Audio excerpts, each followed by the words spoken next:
राहुल गांधी की संसद सदस्यता गई तो सुप्रीम कोर्ट में किसने दी कानून को चुनौती? क्या है आरपीए एक्ट जिससे छिनी सदस्यता?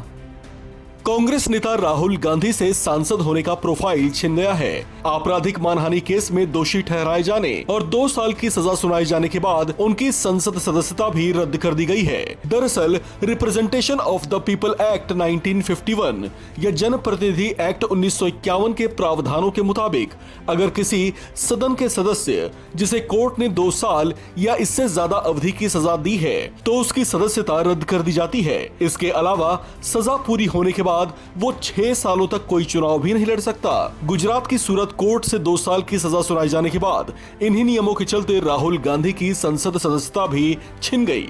लेकिन अब जिस कानून के प्रावधानों के चलते उनकी सदस्यता रद्द हुई उसी के खिलाफ सुप्रीम कोर्ट में याचिका दाखिल कर दी गई है।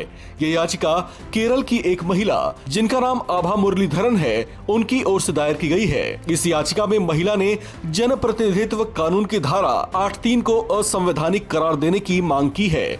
हालांकि आपको बताते चलें कि इसी एक्ट के प्रावधानों में पूर्व की मनमोहन सिंह सरकार संशोधन करने जा रही थी, लेकिन साल 2013 में खुद राहुल गांधी ने ही अपनी ही पार्टी के इस फैसले का विरोध किया था। अगर उस समय जनप्रतिनिधि की सदस्यता जाने से जुड़ा नियम 2 साल से बढ़ाकर 5 साल कर दिया गया होता तो आज राहुल गांधी की सदस्यता रद्द होने की नौबत नहीं आती।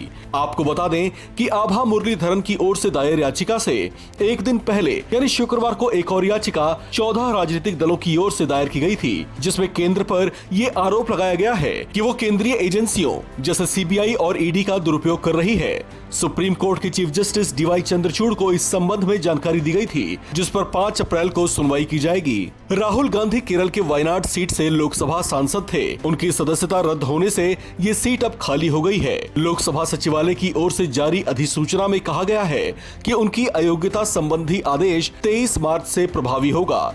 अधिसूचना में कहा गया है कि राहुल गांधी संविधान के अनुच्छेद 102(1) और जन प्रतिनिधित्व अधिनियम 1951 की धारा 8 के तहत अयोग्य घोषित किए गए हैं। गौरतलब है कि राहुल गांधी ने लगभग 4 साल पहले मोदी सरनेम को लेकर एक विवादित टिप्पणी कर दी थी, जिसका मोदी समाज के लोगों ने विरोध भी किया था, जबकि 2019 में ही उनके खिलाफ आपराधिक मानहानि का मामला भी दर्ज किया गया था। दरअसल राहुल गांधी ने कर्नाटक में एक जनसभा को संबोधित करते हुए कहा था कि आखिर क्यों सभी चोरों का सरनेम मोदी ही होता है।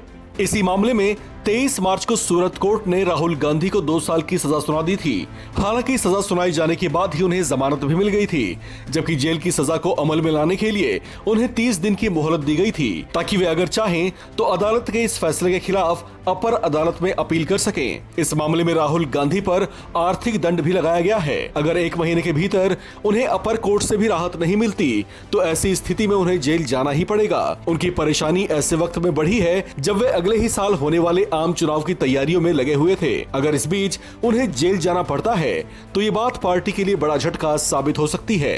इस खबर में फिलहाल इतना ही। बाकी अपडेट्स के लिए बने रहिए वन इंडिया हिंदी के साथ।